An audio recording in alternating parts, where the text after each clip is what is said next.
Well, hello and welcome to the Waking Up Spiritually podcast. It's so wonderful to have you here. I'm Wendy Rose Williams, and I am a past life energy healer. And I help people release the energy that's not serving them, whether it's chronic pain, anxiety, depression, or just feeling stuck, like you cannot get out of second gear. And when we're able to release that energy that doesn't serve us, we can feel so much happier and healthier, and that life has a beautiful purpose. And I'm going to ask Gregg Kirk, my wonderful co-host, to introduce himself and give you the highlight of what he does. And then we've got a fantastic guest that's going to join us today. So we will welcome her in here in a moment too. And again, thank you for joining us. So I'll turn it over to Gregg. Hi, everyone. I'm Gregg Kirk. I'm an energy healer, both in person and remotely. And I'm also a Lyme disease advocate and a health and wellness coach who specializes in Lyme disease and other chronic illnesses. You can visit me at my website at greggkirk.com. That's spelled GREGGKIRK.com. I also run healing events, both through an online group healing circle every Sunday, as well as in-person events in the Connecticut area where I live. So reach out to me. If you've got Lyme disease, definitely come visit me at my other website, which is lymerecoveryclinic.com, and I can help you with some herbal treatments. So today, Wendy, we have a guest that you brought to us. Very, Yes. very And exciting to. I'm so thrilled to have Shannon here. So Shannon Torrence is going to join us, and she's been a friend of mine for quite a number of years. And Gregg can just kind of bring up that PowerPoint, and we'll do the formal introduction. Yes, here we go. And for those of you who are listening and not watching, we do have PowerPoints. So there's just a couple of slides for each of these conversations. And you can find them at our website, which is wakingupspiritually.com. And everything is recorded, and there you're able to see the PowerPoints. So Gregg will walk us through. Yes, our guest today is Shannon Torrence, who is a voice actor and coach, evidential psychic medium with clients all over the world, and the host of the podcast Magic is Real, whose focus is near death and other spiritually transformative experiences, including all things metaphysical and spiritual. Right up our alley, right, Wendy? Exactly, exactly. And Shannon rather had a pretty profound journey with waking up spiritually. So that's why we have her here today to walk you through that shared experience that so many of us have had of what the heck is going on and why is this happening? And how to move out of that feeling of isolation, or you might feel like you don't have support or like you're losing everything, and just how do I make sense of this, and how do you find your way through to a much better life where you were meant to be. Right. So, ladies and gentlemen, welcome Shannon Torrence.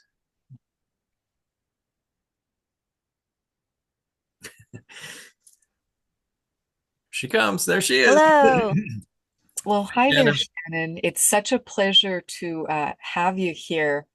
And can you just walk us through how the heck do you go from being a successful voice actor in the LA area in Los Angeles? How do you go from there to being a psychic medium and hosting this wonderful podcast and the healing services you offer to people with the Magic is Real podcast? What was that journey like for you? Well, thank you for asking, and thank you both for having me here. It's really great to join you. Wendy's a friend. Happy to meet Gregg. Um, yes, I am a voice actor in Los Angeles and a voiceover coach as well. And I had been doing voiceover for years and years when I ended up developing a vocal disorder called muscle tension dysphonia, and I was no longer able to work. This was right before the pandemic, so I didn't know what was happening. It took years to get a proper diagnosis. So the treatment that I was given was not appropriate for what I was dealing with, and I was devastated because I had worked really hard to get to a place in my career where I was just doing voiceover and not having to work 10 other jobs to be an actor. I was so happy to be where I was, and then all of a sudden it was gone. Just when I started to really hit my stride in voiceover. So I worked with a voiceover coach at the time who is very spiritual. And she told me, I was like, I just need my voice back. What am I going to do? And she said, well, I don't want to give you a time frame because she also had the same condition and it took her years. It took me years to recover as well. She said, really, let's stop doing these vocal exercises. Muscle tension dysphonia is caused by stress and tension. Your whole throat closes up because the body keeps the score. It started as reflux, but also the stress of it all just started to make me so tense that all of the tension went into my throat. And this is spiritually important because as a little kid, I was selective mute, where I didn't speak for 3 years because I was so sensitive that I just couldn't handle the stress of being a person, which really makes me think that I definitely an old soul. I don't know if I what kind of background I had, but I just know that I didn't feel like being a person was comfortable for me. And so as a little kid, I was born with a very large birthmark on my face, and kids used to make fun of me every day and tell me I was ugly. And I was 2 and 3 years old, so I just completely shut down. I didn't want to be seen. I didn't want to be vulnerable, so I showed no emotion and I just stopped speaking altogether. So I was in therapy at age 2 through age 5 until I started speaking again. That's a whole story that's going to be in my book. Um, and so there's been this theme of losing my voice, finding my voice, becoming an actor, and then losing my voice again. And what my voice coach said was, you really need to focus on your nervous system. We got to do yoga, meditation, read The Power of Now. This is going to be a holistic approach to getting your voice back. And so at this point, the pandemic hit. And so I wasn't even able to do any of the other jobs that I could do. Childcare was something that I've always done. But even then, it wasn't enough to pay my bills. So I just went into a deep depression. But in my depression, I found my way back to I was watching near-death experience videos all the time. I'd always been fascinated with mediumship readings. Um, but I was sort of agnostic. So I went through phases where I was like, this is really cool and interesting. And then thinking, no, this isn't real. This is just sort of like a show they're putting on or reading body language, or I kind of went in and out of it. And at this time, I started reading, just because I had more time to read, books by mediums such as Suzanne Giesemann and John Holland, and was reading their books and Long Island Medium. And all of them said that mediumship is something that can be taught, that all of us can do it. Not everybody, as long as you have hands or fingers, you can learn to play piano, right? Not everybody's going to be Chopin, but everyone can learn how to do it. I So use some people, the swimming analogy. Wendy and I yeah, would use that. Everybody's, as long as you have arms and legs, you're born with the ability to swim. Some people never learn. Some people are Olympic medalists. So that's the full exactly. range. It's the same thing with any modality, really, as well. Yep, Yeah. exactly. And some of us are more sensitive inherently, and the first thing is you have to believe it. So I was really just turned on by this idea, and I had been watching again near-death experience videos. At the time, had been thinking about starting a podcast before I lost my voice about sex and love addiction recovery because I'm a sex and love addict in recovery. And then I lost my voice. But then I was able to talk just enough where I thought I really want to still do a podcast about near-death experiences, but nobody knows me. I don't have a book out. I'm not in the world. Um, but I just became really interested in both mediumship and sort of this passion for watching near-death experiences. So I began to study mediumship online with some great teachers and locally. Uh, One was Medium Fleur and Susan Schuler, who's out of LA, who's a wonderful medium. And I started taking classes with Monica the Medium. She'd had her own show called Monica the Medium. That was when she was in college. So it was like, I'm a college girl and I'm a medium. And I saw that she was teaching classes. So I just immersed myself in learning. I went to my first workshop with Medium Fleur in LA. She's now in Portugal and she hosts retreats. She's one of the best mediums I've ever seen. And I went to this workshop in person. And I remember thinking, I'm going to be the worst in the class. I don't know how to do this. And she led us through a meditation. And then she paired us up. Sometimes she blindfolded us so that we wouldn't even see who was sitting in front of us. And she would ask, tell me what this person does for a living. Tell me about their lives. Tell me who they have in the spirit world. And I was just doing it. And everyone was. It wasn't just me. We were all shocked that we were able to pick up information. Right. So I left there like on a high. I was like, wait, so I just did it. I just learned how to psychically pick up other people's energy and also pick up on messages from their loved ones, thinking I didn't know what I was doing. But she showed us it's really just about just relax, Get out of your own trust, way. get out of your own way and just try it. And I sat in front of this girl and I said, why am I seeing? I'm seeing IKEA furniture and I'm seeing the Peace Corps in terms of what she does for a living. And she said, well, I'm starting a nonprofit furniture company where all of the furniture is going to be made in Africa to help communities thrive. But it's really like a project to help communities thrive while also making furniture. And I was like, that is crazy. Like, how would I know that? So that was sort of the beginning. And then, so that was the mediumship. And then the podcast. When I could talk normally, I just couldn't perform. My voice wasn't great, but I could at least speak conversationally if I was relaxed. And I just thought, no one's going to, I don't know who's going to listen to this, but I want to talk about it. And so I just started interviewing local people I knew, healers, mediums. And then I reached out to Trisha Barker, who's a really well-known near-death experiencer. Her book is one of the best I've read on the subject, called Angels in the OR. She's now a dear friend, but I highly recommend her book, even if I never knew her. And I said, hey, I don't really have any followers, but would you do my podcast?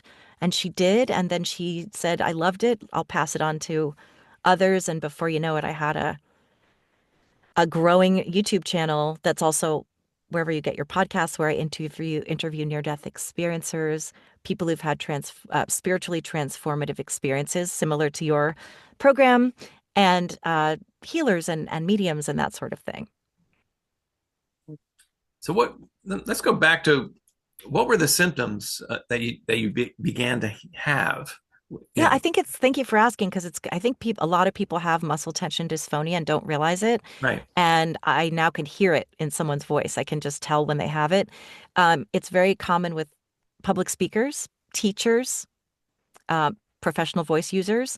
A lot of celebrities have had it. Shania Twain lost her career for 5 years because she had it. Hers was caused by Lyme disease because it paralyzed her throat, but it can happen for so many reasons. So I woke up one day and I had a job and I went to read the copy and nothing was coming out. It was just air. What was happening was I had SIBO, which is small intestinal bacterial overgrowth, that was causing reflux. And therefore my vocal cords were spasming. And so when they're supposed to close, they weren't closing. They were just doing this. Just so for those who are just audio only, my vocal cords were shaking instead of closing. And so air was just coming right out. And it sort of it manifested as asthma symptoms because it was called stridor. You need your vocal cords to close in order to breathe properly. So I was like, and then I couldn't swallow. I would try to swallow and my whole esophagus was swollen. So nothing would go down. Wow. And it took 2 years to get a diagnosis. I was just being given a lot of antacids, which is the worst thing you can possibly take for SIBO or in general, because you need stomach acid to kill bad bacteria. So my symptoms were just, I was talking like this. I couldn't get my muscles working. And because of that, I had to overcompensate by straining to close my vocal cords, which led to muscle tension dysphonia, which then became a panic disorder. It was associating standing up in front of the microphone with my voice closing up and the stress of I don't have a way to make money. What if I never get my voice back? Just made it a full-blown panic attack. So my body would go into fight or flight when I would try to speak. Wow. Yeah. So it sounded like a combination of physical things, with the SIBO and Yeah. mental, It can be energetic. caused by so many things. And you hear it a lot with people who talk a lot. Yeah. It's kind of like it's strain. It just feels like strain. But if you're not a vocal user for work, you may not even do anything about it because you don't know how big a problem it is until you can't perform and your voice is your livelihood. So yeah. So now I teach holistic voice care to my students, my voiceover students. I also teach mediumship classes, but I have students that I teach voiceover to, and I tell them before you even worry about acting, let's make sure that your voice is in good shape, that your instrument is being well taken care of, Right. well Are some taken care of. examples of that, Shannon? What are some of the things that you help people to Yeah. keep? One of them is we're all so conditioned to go, go, go, go, go. I had given up coffee. I had to for years. I have it right here because every time I'd have coffee, my throat would close, like the anxiety would rise. So you got to keep your cortisol and your adrenaline in balance. So we just, as a society in the United States, tend to just push, push, push. We don't give ourselves rest and we stress and stress and stress. So for me, spirituality has really helped that. But I don't push that on anyone. I just say meditation, yoga, make sure that you're taking time to just sit and be and breathe, relax your body, get out in nature, walk if you're able to walk, just movement. So for me, yoga is beautiful. Movement, somatic work, breath work, somatic healing, really just moving your body in whatever way your body's capable of moving is really good. But really taking that time because we are so conditioned to produce and the economy's tough. And so it's like the amount we have to produce is 10 times more than it was when we were younger. And it's like we just got to keep hustling and hustling. And there's this pressure culture. And then there's social media culture where we have to keep up with everybody and everything. And now everybody can just text you whenever they want to talk to you. And so we're getting emails, we're getting barrage with text messages, emails, messages on Facebook, messages everywhere, trying to juggle work and home and life. And so I think that we forget to just Where's the be. off switch? Hmm. I never did. I just kept going, going, going. And then I'd be in traffic and all stressed out. And it was just rising and rising and rising with no break from the stress of it all. So that's one thing. And then in terms of actual vocal care is vocal exercises, just very gentle, blowing through a straw, um, uh, doing just, it's actually not pushing your voice. It's learning to use it in like very relaxed ways and doing straw phonation and blowing bubbles in water very gently and just taking the stress off your voice. And also in acting, and I'm saying this because I think it's relevant to all people and just generally, we tend to not think we're enough. And that was something that was very big for me, not thinking I'm enough. And so I had to push. Or when I got commercial copy, it would be like I felt like I had to do something with it and make it sound really nice. So I tell my students, stop worrying about what you sound like. You are enough. Your energy, when you're reading copy, and this goes for everything, right? You don't need to push and prove how pretty you sound. You just have to be and know that your essence is enough. Your warmth, all you need is a smile and warmth and feeling. It's all about feeling. It's not about performing. It's not about the best pillows and like the best pillows and chairs you can get from Pier 1. And that's what I was the voice of Pier 1 and there was a lot of that salesy kind of stuff. And now I'm just like, oh, you want to get some pillows and chairs? Well, then go to this. Pier 1's no longer around, but then just get it here. That's it. And just feel it. Like it's connection. So it's really about knowing you're enough and that what you have to say is matters and that people do care. You don't have to push anything. You don't have to make it sound pretty for people to hear what you have to say. You don't have to be perfect. You don't have to be the most beautiful looking. You don't have to be anything except yourself. And that's what's really beautiful. So really I always tell people, you're not acting, you're just being. Just be. So it applies also to mediumship. Because when we first start studying mediumship, at least I did, felt this way that it's like I have to do something. How do I got to connect. How do I connect? What am I hearing? And now I teach mediumship. And what I teach is literally it's less forcing and more allowing. The That's, messages are so subtle. You're going to question yourself because we're used to having someone speak to us. mhm. You're telling me something, I hear it if I have, I'm receiving your communication. I know because you've communicated it to me in one way or another, whether it's writing or speaking. The spirit world is very subtle. They're going to give you feelings and impressions that are so gentle, they're going to feel like your own. How do you interpret them? Well, it's not by forcing and trying to squint your eyes and tense your body and close your eyes and what are they trying to tell me? What are you trying to tell me? It's not that. It's okay, let's see. I'm getting a feeling of an older woman, and this woman had a cane and she walked on a cane, and she's making me feel a lot of love. She's a very sweet woman, and she is making me feel a tension in my lungs. So it's like there's something about lung cancer, and her name might have been Ethel, or and you kind of just start to feel into how your body's feeling. And okay, pay attention to your senses. What am I feeling? What am I sensing? What am I hearing? What am I seeing in my mind's eye? But the more you push, the worse the connection's going to get. The more you judge what's coming through, the worse it's going to get.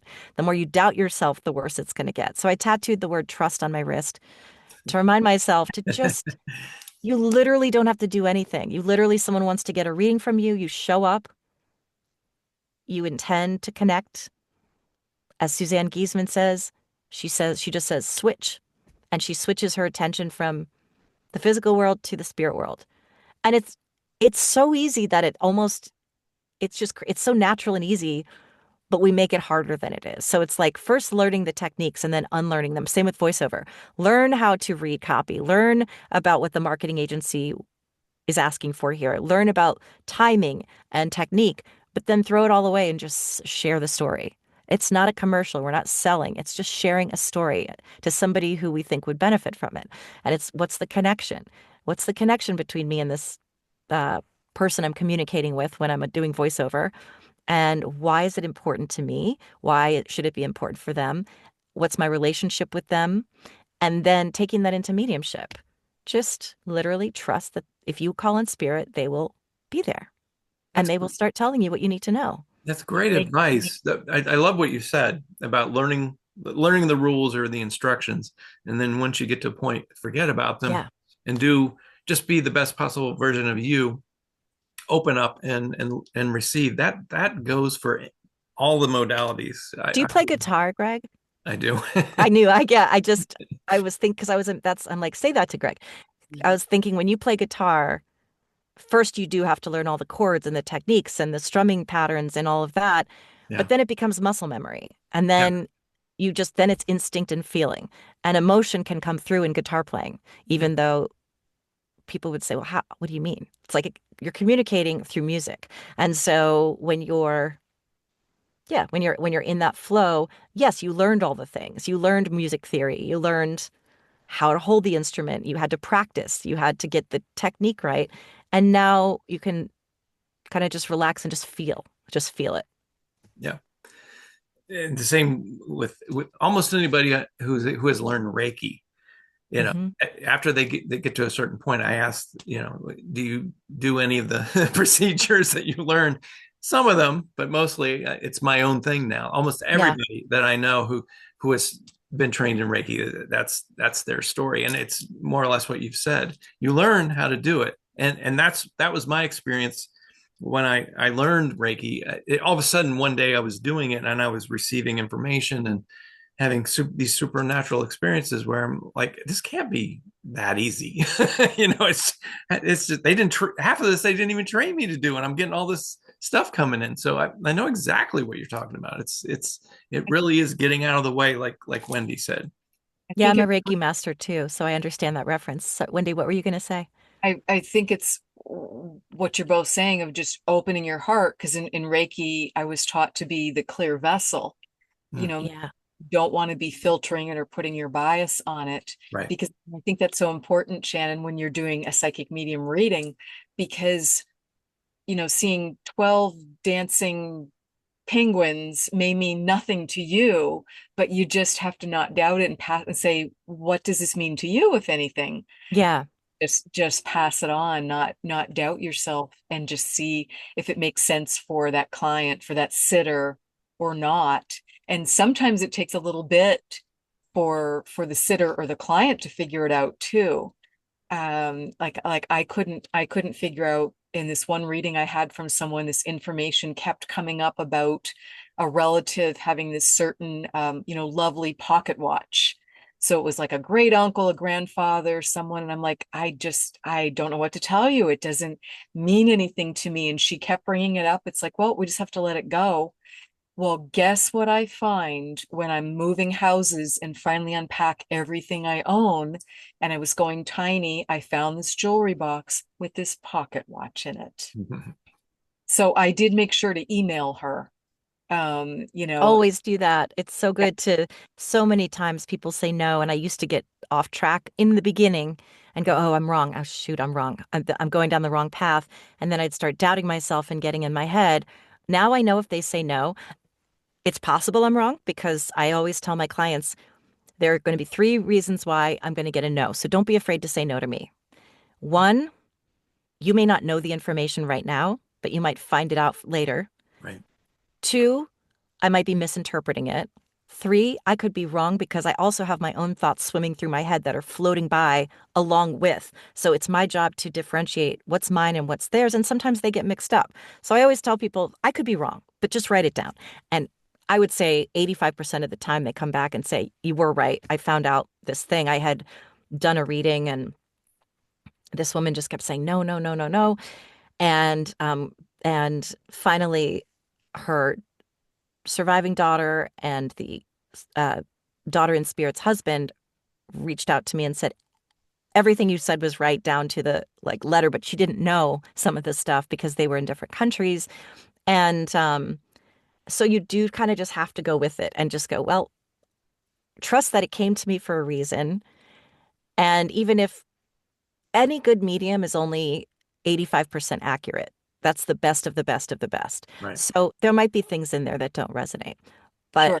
I did recently have a family friend pass away, and I'd known him since I was little, but hadn't seen him in 20 years or something. And I knew he was in hospice, and I was walking down the stairs, and I felt him. And I reached out to my mom and said, did he just pass away? And she's like, I don't know. But then it turned out she said he did pass away. 2 hours later, she said he passed away 2 hours ago. And then I said, he told me he's with Ruth. And I'm like, but Ruth is alive. That's a family friend of ours. And I was like, but isn't Ruth alive? She said, as far as I know, yeah. Turned out Ruth had passed the week before. We didn't know it. Mm. And then I said, will you ask his wife if Big Bird means anything? And I'm thinking, it's probably nothing. It's probably nothing. I don't know why I saw Big Bird.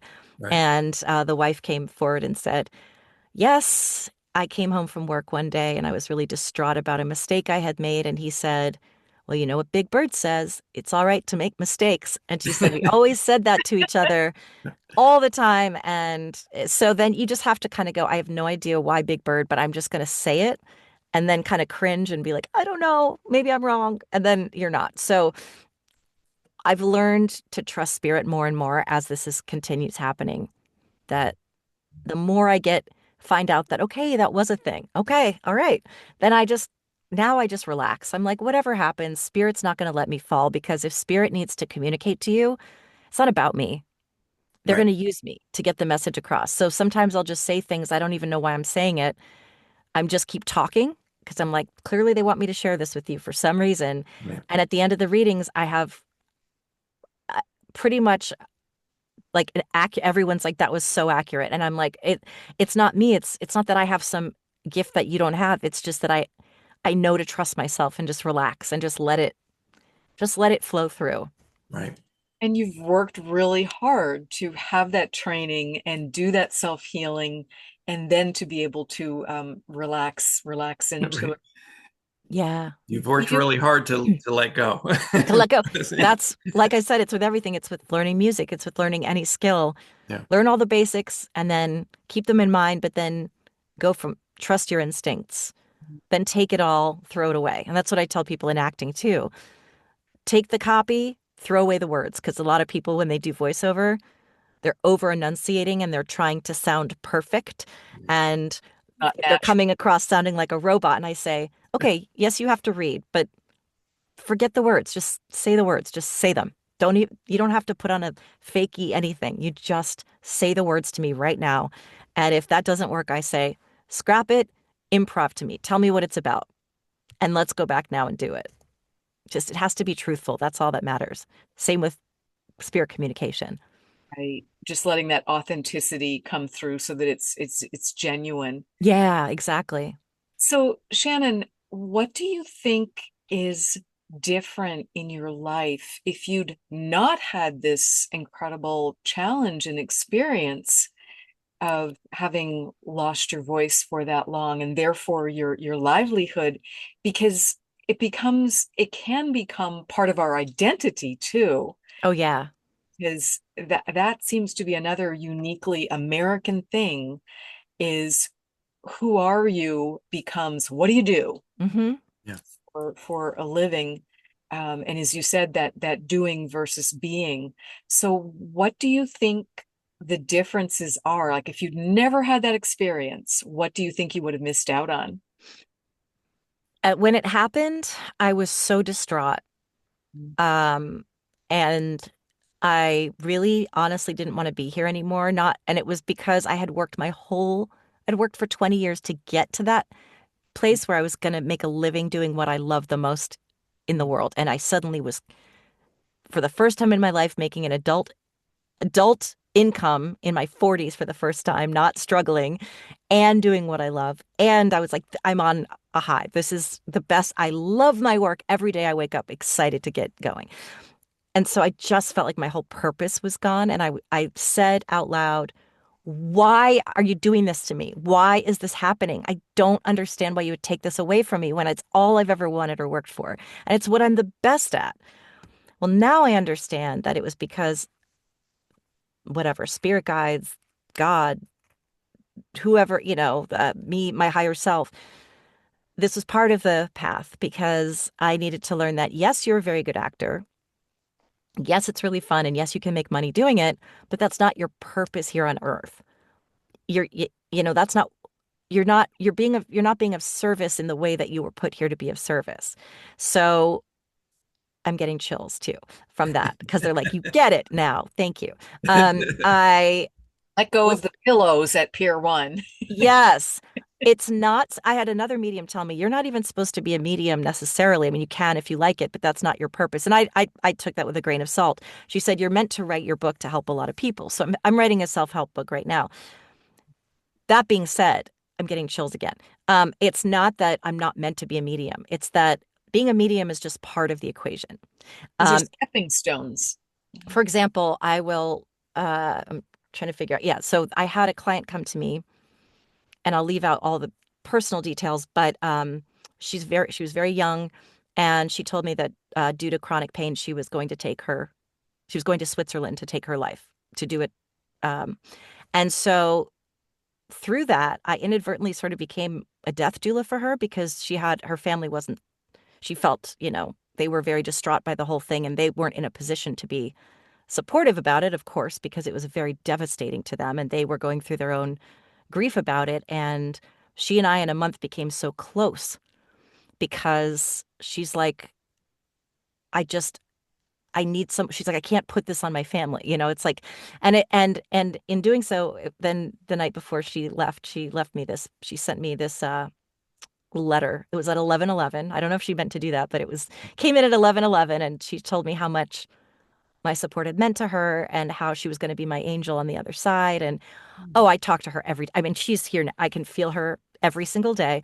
She's my strongest guide, but it's not just about doing mediumship because I was doing it for some of her family to sort of help bring comfort. And also for her to make sure she's like, I just need to know that like, I have support in some way, from the spirit world. And it ended up that it's like, it's not just about mediumship. It's about connecting with people, but supporting them in their grief, supporting them. And I've become friends with most of my clients. It's like we keep in touch, but there's also the podcast, which your podcast, what we're doing is we're, Service to others is what it is. service to others. So it's not just about talking to quote unquote dead people that aren't really dead. It's about you're a support system. Like it's almost like being a therapist, but I always say I'm not a therapist. And I don't have a right to say that I am, but I do sort of act as an unofficial therapist in some ways, holding space for other people. And it seems to really help them. But also just being in tune with my own spirituality, forget the work. going through life from a spiritual place of seeing other people, even when they're terrible to you, as mirrors, or I chose this interaction with this person. So they didn't hurt me. I chose to have this interaction with them so I could learn from it. I mean, they might have hurt me, but I don't have any hatred towards anybody. I'm very compassionate. I really, I mean, it's hard, but there are times, I mean, if people are really, really bad, it can be hard, but you can kind of look at it as I see you as a reflection, or I see you as a mirror, and we're all one, and we're just breaking off into little pieces and playing these different roles in this world so that we can help each other grow from a spiritual perspective. So I don't hate people. I'm always kind whenever I can be. I try to. We may not all have the bandwidth to constantly be of service and do things for other people all the time, but I really try to be thoughtful. And I think that the more love we put into the world, it creates a ripple effect. So I think we're doing our job simply by just being in a space of love and operating from love, and acknowledging our triggers so that we don't lash out at people, and doing self-help work and healing work so that we take responsibility for our shit, because we all have it. It's like we all have stuff and baggage, but when it's unhealed, that's when we hurt other people with it and ourselves. Mhm. And so even just living a life of recovery for me, um, is sort of like the purpose. And then after I figured all that out, I got my voice back. And it's still a little struggly some days. I shouldn't be drinking coffee, with milk especially, but Right.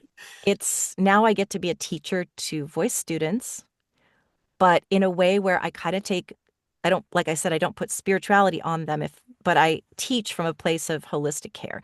I teach from a place of, are you taking care of yourself? Because a lot of people struggle with imposter syndrome. I don't belong here. I'm not enough. Actors, low self-esteem. Mhm. And I really talk to them about, if they're struggling, I'll go, let's stop. Let's talk about what's going on in your life. How are you feeling about yourself? And they go, I don't know. I feel like I'm a sham. I don't think I'm good enough. And I'm like, okay, well, forget acting techniques. Now we have to get to your self-love first.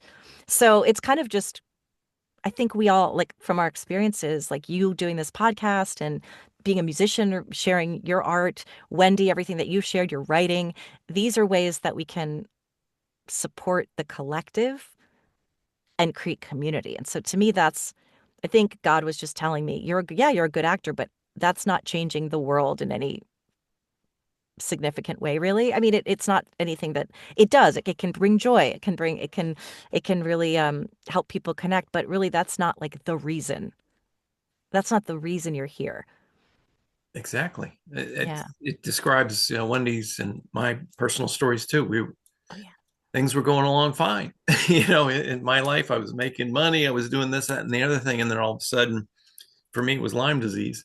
But then, Yeah. so then I went through this whole thing, and I went through all of the, why is this happening to me now? My life, I'm successful at this point, and it just burnt everything to the ground. And then, I came up with the analogy that, because I kept saying everything that I love in my life is burning to the ground. And I thought, well, forest fires are actually good for a forest because it burns Yeah. away all the dead wood and allows new things to grow. There's certain coniferous area, pine trees that actually sprout when the pine cones sprout open in a fire to allow them to grow. So I mean, fires are actually good, and there's a term baptism of fire and all that stuff. So, and then there's this story about Thomas Edison where his laboratory burned, and he was up on, his son found him up on the hill, and his son was like, "Oh my God, you must be so upset that all of your laboratory, all of your work is going up in flames." And he was noticing that certain chemicals were shooting off beautiful colors, and he was remarking to his son, "Isn't that beautiful?" And his son is like, "Aren't you upset?" He's like, "No, that's just burning all my mistakes." So Wow. that's what I felt like was going on. And then I went from a life of, more or less self-serving to service to others. I think that's what happens. We get on a path of kind of somewhat selfishness, or just this, worker bee Yeah. American dream situation where the idea is to, you know, get as much stuff as possible, as George Carlin used to say, get all your stuff and all this material thing, and not look at everything that you were just talking about earlier, like being, working from the heart, being kind to people, just taking a little bit out of your day to make somebody feel good, or to just be kind to somebody, and that will make them feel good. And these kinds of ripples start changing the world into the world that we want. I believe that's how so Lenny and I did a podcast called how to start the revolution of love. And more or less it was that. It's these little acts of kindness, these little things of you taking care of yourself so your vibration stays high, being mindful about, when you walk into a room, do you notice that just people look up all of a sudden because your vibration is a little bit higher and they smile at you, versus, years ago when I used to walk into a room, people would turn away from me, but now it's a different situation. So, that's when, the work, it's working. So, leave somebody with a little bit of love so they'll take it and pass it on, and so on and so on. So Yeah, thank you for sharing that. I love that so much. And I, in the tarot, it's called the Tower moment, where the Tower card yeah, represents everything falling apart. So in right, my favorite deck, um, the Light Seers Tarot, it's a tree and some squirrels, and then there's a fire that's burned the tree to the ground. And so you might say, oh no, that means everything's burning to the ground and it's all doom and gloom. But it's actually the most hopeful card, because it means everything's burning down so that new life can form. I got chills again. yeah, So I could refer to that as our tower moment. And I think everyone has a tower moment, yeah, or 7 or 10 or many in their lives. But there's that one rock bottom moment. And I've had several, I'm sure we all have. One of them was my addiction, my sex and love addiction, that really took me to the ground and I didn't want to live. But that gave me the opportunity for rebirth. And so, yeah, the things I did were self-harming in different ways, and hurting other people inadvertently because I was so unhappy and afraid and dealing with anxiety. So I would act out to try to find some kind of sense of comfort and self-soothing, because I didn't have self-soothing techniques and I wasn't a spiritual person. So it's like, when you don't have spirituality, and I don't care if it's even just the universe, I don't care if you're like, I don't believe in the Bible, but I believe in existence, or you're a Buddhist, or, nature. I believe in right, nature. Doesn't anything but you feeling like you have no anchor, because the thing is, we have no control over anything that happens in this world. Well, we have some control to a degree, but we can't stop an earthquake or a fire. We can only, which is why the serenity prayer is my favorite thing. Grant me the serenity to accept the things I cannot change, the courage to change the things I can, and the wisdom to know the difference. Whoever wrote that, brilliant. Succinct. It's like the four agreements are like succinct. And yeah, I love the serenity prayer. It's like, worry about what you can control. yeah, Things that you can't control, you have to kind of surrender, choose to surrender, even if it hurts so bad you just can't even breathe. But the more we fight, it's that Buddhist principle too. If we're fighting against what is, we're going to hurt more. And yeah, so I read once, I think it was an Alan Watts, I think it was Buddhism Plain and Simple, or one of his, or The Way of Zen. I forget which one was his, but one of them said, when something undesirable is happening, just say, this is what's happening right now. This is what's happening right now. And just sit with it. I mean, fighting it is, and I did that. I tried that yeah, after a breakup once. And I was like, I really wanted that work to work out. I'm really disappointed. I really thought that was going to be my person. I'm really bummed. But I guess that's just not what it was supposed to happen. And it wasn't. He went on to marry a wonderful woman, and they have a beautiful child, and we're still friends. And it all worked out the way it was meant to work out. And it's that trust that spirit has your back. The universe knows what it's doing. The things that look bad might actually be leading to something better. And I don't mean to say that things like, I mean, I have a very close friend who lost a child. I don't ever want to say, oh, well, there's no good reason. But there are some beautiful things that have happened as a result. We wish, as long as that has to happen, now she's helping other women in grief, and writing a book. and really being able to be of service to other people, which I told her was going to happen. And at the moment, she's like, no, no, no, I'll never do it. I can't even bear it. And healing has, as healing continues, now the way she's being of service to other women and child loss groups is like, Miss Cleo knows. I was like, that's what's going to happen. I mean, I knew it. I was like, that's what's going to happen, but I'm not going to tell her your baby died because you needed to be a writer. I mean, no, but that's, there's just no comforting words, and it isn't okay. And it's like grief is going to stay with you forever, but some beautiful things can come from that grief and pain. Absolutely. Shannon, have you ever thought about whether this experience that you went through with losing your voice and income and occupation and identity for such a significant time period, have you ever thought about whether that is something that your soul planned? Mm-hmm. Did that, I'm sure you had to have some hindsight to it, had to be a number of years later, but does that make Yeah, it? it makes total sense. And that's actually the book that I'm writing is really about finding self-love. It's about recovery from addiction, but not specific. That's just a symptom of a lack of self-love and a lack of feeling safe. Mhm.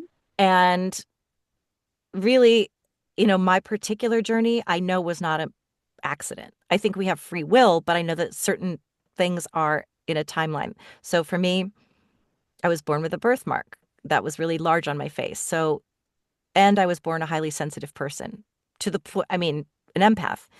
So some kids could have had a birthmark and kids could have teased them and they would have gone, I don't care what you think. Nothing's going to, this is my special birthmark.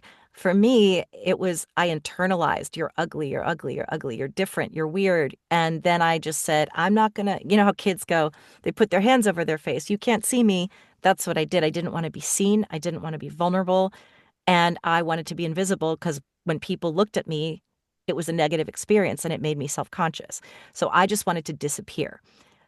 Then, so I was a very shy little kid. Even after I got my voice back, I let people walk all over me. I still am a people pleaser, but I'm a recovering people pleaser now. And I just sort of let people abuse me and walk all over me. But then I became an actor. And then I sang in a band in high school. I was the front woman for like a classic rock cover band. And then I became a voice actor. And so it was like all of that time I was so trapped in myself that I just wanted to express more than anything. So now I start thriving in voiceover and I lose my voice again. It's because there's my thing, whatever chakra system is happening, it's like my throat chakra shuts down. But it doesn't just apply to not being able to do voiceover. It's being in relationships where I don't speak my needs, not asking, avoiding conflict, having a really hard time with confrontation. So I tend to isolate so that I don't have to have confrontation with people. This is all stuff that I'm healing now. I have a roommate now and it's going great. It was such a big leap for me because I'm like, I have my own little downstairs apartment, but we live together because my recording studio's up here and she's one of my best friends. And I'm always like, I don't want to what if she gets mad at me about something? Or what if, and so trying to overcompensate, make sure I'm always clean, make sure it's just this feeling like you have to earn love thing of like, if I'm not perfect, I'm not going to be loved. But once I started to find self-love through the healing of 12-step and recovery and all that, now I find like, wait a minute, I still struggle, but I can still do it. There's a loving way to say, hey, this is what I need. Hey, are you willing to do that? Um, and so it's now that I'm finding my voice again and started the podcast and started doing mediumship, my voice started coming back. I haven't had a muscle tension dysphonia flare up in a year. And it used to be like it would go away. And then a week later, if I even talked about it, it would come back. I couldn't, I would be telling this story and automatically my voice would start to close up Right. just from even mentioning it. Yep. And so now I'm like, it's been a year and it hasn't happened and I can drink coffee now. And I'm like, I'm drinking coffee. I'm on anti-anxiety meds because that's the only way that I can keep it really at bay because my nervous system is so sensitive. But at the end of the day, I found my voice again by finding my voice, meaning learning how to stand up for myself, learning how to say no, that letting go of guilt and shame, and just loving myself and knowing I'm doing my best. I'm not going to be perfect, accepting myself, knowing that I'm doing my best. And now that I'm sober, which is, meaning you haven't acted out in an addictive way, I don't wake up feeling I love myself because I don't wake up feeling guilt or shame or I'm lying to myself or others or when you're an addict, you're always lying, even if you don't know you are because you've convinced yourself, you rationalize your behavior and you hide things from people by omission. I'm not a liar. I've never been a liar, but I lied in the sense that I did things that I knew weren't okay. And so I would rationalize them and then I would lie to myself and then I would end up lying to other people about what I was doing and trying to cover it up. And it was just this constant state of enormous stress. And when you're no longer using, your drug, whatever your drug is, you can just and self-awareness. Now I'm self-aware enough to notice my patterns, notice when I'm feeling a little bit of that pull, and notice, okay, what's this really about? Is it about the person? Is it about if it's hysterical, it's historical. So if I'm feeling triggered by something, it's because this goes back to childhood and like where does that stem from? So I think that now that I've learned to really love myself and like myself, I've had two friends I've gotten rid of in the last few years. And before I would have felt all guilty. And I was like, this is the first time I've walked away from friendships that were very long standing, where I was like, I'm literally, I don't feel bad about it. I needed to take care of myself and I did nothing wrong. I know that it was not my fault. These people acted out from their own addictions and fears. And I was able to for the first time to say, I'm not willing to participate in this, block, and just get rid of them and not even look back and love them and say, I love you and I wish you healing. And not even to their face, just praying for them and saying, honestly, that chapter's done. Thank you for the lessons. Whereas before I'd be racked with guilt. Oh, and my mom said something I want to share. Just because someone's mad at you doesn't mean they're right. Right. Mm. Yeah. Mhm. And so it's like learning to trust yourself and not blame yourself for everything that happens. And when someone's mad at you, don't automatically assume it's because you did something wrong. Right. Yeah.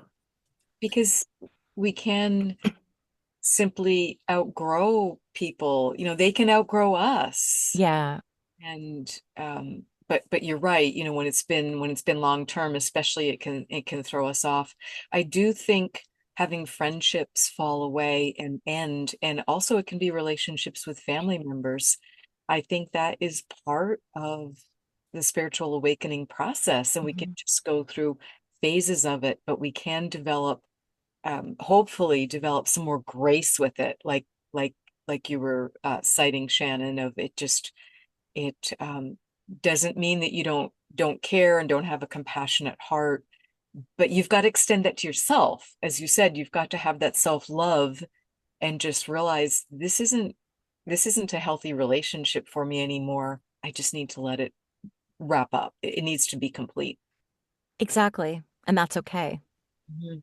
And yeah, so I think it's beautiful to learn forgiveness. You can still, it doesn't mean you have to hate someone. It just means that you have to Oh, set a boundary and you can say, this doesn't, like you said, this is not healthy for me.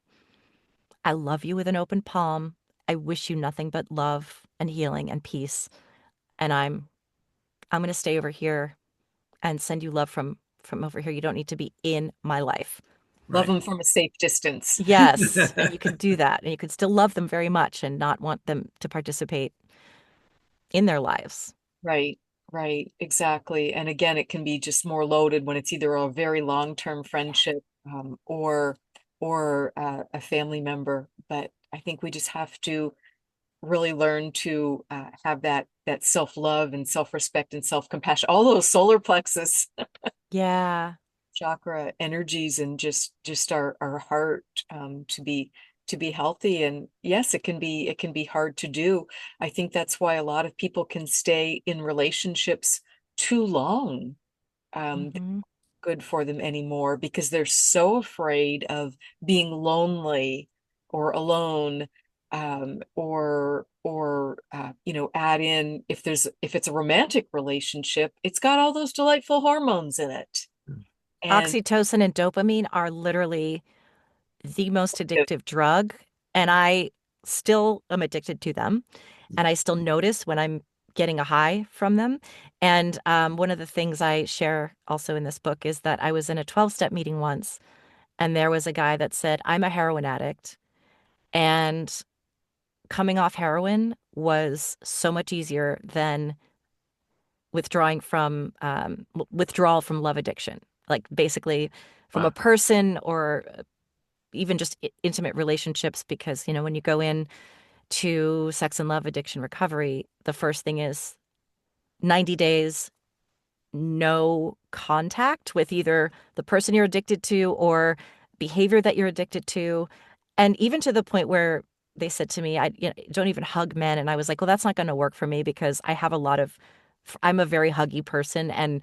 But it's like you're supposed to just withdraw from anything that gives you any rush of that. And one of the things I learned, I think I might have been okay with the hugging thing. It was like, you can't talk to men. I was like, well, I have a job. I'm not going to not talk to men. I mean, Right. that's not realistic for me. But ostensibly, you would go cold turkey from that so that you can learn to self-soothe.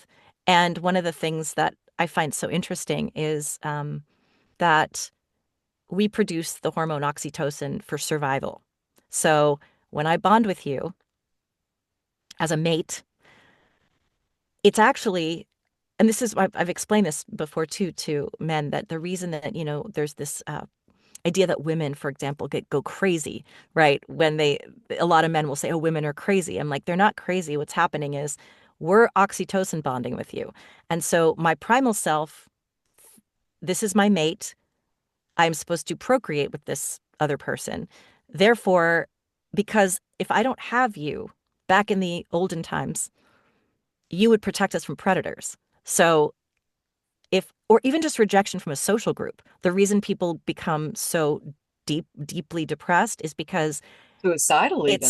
yes, that's actually, I mean, that's kind of where I've been with getting addicted to people, is that when they pull the source away, you feel like your monkey mind thinks we are about to get eaten by lions, because the herd is there to protect you. Your mate is supposed to protect you when you're young. So even if you're not planning on having children or you're trying to have fun sex, there's nothing fun when the person's like, thanks for the sex, peace out. And then you're like, now you're oxytocin bonded and you're actually getting high. Like you're producing your own high in your brain from dopamine and oxytocin. And men release oxytocin too, but typically depends on the person. It will only last like 24 hours. Whereas like with women, it'll last like a week. So when men take space after, women freak out because, I mean, I'm just saying generally, this is the only dynamic I'm familiar with, but typically biologically, that's what happens. And it's because it's a literal survival instinct to bond with your mate. So some people, I don't know. So I think that, I don't think there's any such thing as casual sex. I think it's like total enmeshment and chemicals and energy exchange.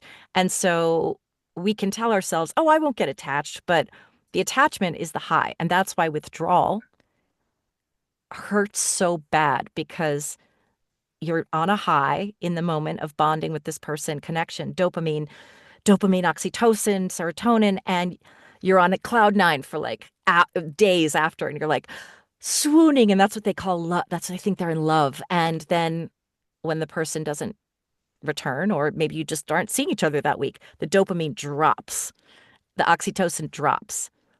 It can feel so painful, unless you have just a partner that's committed to you and you have the safety of that relationship. It feels like you're going to die. To some people. Some people don't have that level of intensity with it. I do. So I know that that's something that I just find it interesting that so much of addiction, yes, it has to do with your formative years and your traumas, but it literally has a chemical component that we get addicted to sex because it feels really good, but it doesn't just feel good physically. It's literally a connection with another person on such a deep, deep spiritual, emotional level that you can have casual sex and sometimes it works, but it's such a deep connection and bond, and it goes energetically. You're blending with each other's auras, auric fields. Right. And so chakras. Yeah, all of it. I mean, to me, it's not something that I know that I can handle lightly. And but I think it's also, that's what's so beautiful about sex is it is a physical body thing, but it's actually a very deep spiritual connection as well, An for better or energetic for worse. experience. It's a deep energetic experience. Yeah, Yeah. absolutely. Yes. Yeah. So, And broken heart syndrome Oh, is now, I mean, that's being proven and accepted. Some people literally do die of a broken heart. animals do even. My mom's, I think it was, I think it was my mom or my grandpa told me this. One of their dogs died, and 2 days later, the cat went and died right on the dog's grave out of just grief. And what my mom always told me before I knew I was a sex and love addict, every time I'd get broken up with, I wanted to die, and my mom would have to fly out to college to sit by my side so I didn't do it. And we talked about that, and she said it's a grief, it's a literal grief. yeah. It doesn't matter if the person was a loser. It doesn't matter if they weren't the right person. It's not about the person. It's about the grief that comes from loss. Or even if it's in your mind, like even if the loss is what you had hoped it would be. You hit the nail on the head. It's the expectation and the belief and what you're starting to build and create, which may or may not be based in reality, Yep. which is where it gets just so darn tricky. And of course, the two different parties' reality can be quite different. Yes. And that's what fantasy addiction is, which I actually identify as a fantasy addict. And when people would say that in meetings, I was picturing like Dungeons and Dragons or something. Like, it's like, what do you mean? Like No, romantic. S&M or yeah, but I not then after a while I was like, oh, I'm a fantasy addict big time, like projecting onto someone else what you wish they were, or what Yeah. you have a fantasy of what your relationship could be, or what they could be if they weren't an avoidant, or what they, just all of these things that you put. And so the grief is not even about them. It's grieving the loss and of the fantasy that you had. Of your Yes. expectations and yearnings. Yeah. Yeah. Right. And you can be in love with someone's soul and Hmm. be in a romantic relationship with them that is a hot mess Absolutely. in our everyday world. And that's why it can be so intense because there's a lot of past life energy involved. Hmm. There might be soul contracts. And then, yes, our own addictions can come into play with it. And it can be very confusing. And when I first had read that from an astrologer, that you can be in love with someone's soul, I'm like, Hmm. there it is. Yep. There, this is how I now can, in a healthy way, start to extricate myself from a romantic relationship that's going to do me in. It's going to Hmm. literally take me off this planet. Yeah, it literally is a life or death situation sometimes with addicts. And I just say that because I think it's important for people to know that sex and love addiction has such a stigma around it, where I've heard people say of Tiger Woods or people like that, like, oh, that's just an excuse because he just wants to have sex with other people. Those people don't understand the actual pain, like how bad it hurts. People are not cheating most of the time because it's fun. It's actually filling a deep, dark, it's not an excuse, but it's an explanation for the pain that we're in. Because I cheated on my ex-husband, and that's the worst thing I've ever done. I mean, it destroyed him, but it was not about him at all. It was me never being able to get enough validation from the outside, never feeling okay unless I was validated by a man, not just never feeling settled in my soul. And it actually did make me want to take my life. And most sex and love addicts that I've met have come in there desperate. I'm about to, I don't think I can make it through. And it's why people end up murdering people out of jealousy Mm. and love, because it's an addiction. It's like a literal pain, like it's so intense. And I think that I think some people might laugh at the idea of it, but it's because they don't really understand that it's so painful. And so it is life or death. It was for me. I mean, the only reason I didn't do anything was coward, just not being brave enough. But my family, I wouldn't do that to my family, and thank God, because my life is so beautiful now, and I'm in love with life, and I'm happy and at peace and I'm grateful and I have the most amazing friends and support system and family. So thank God, but I have been there. I have been there, and I know that I have so much compassion for, as we say in program, the addict who still suffers. Well, I so look forward to reading your book, Shannon. It's Thank you, Wendy. really meaningful, and I know it's going to help a lot of people. And Gregg, you've got another one on the way too. So Gregg, Oh, Ooh, yes. he's published The Gratitude Curve, which is a really, really wonderful, meaningful book for those of you who have not read it. So look on Gregg's website or on Amazon, and you'll find The Gratitude Curve.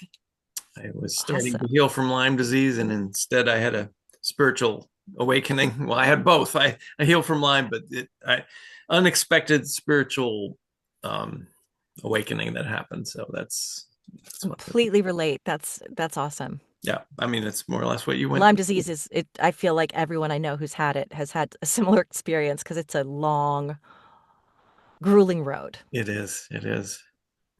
So let me pull up our final slides here, Wendy. Okay.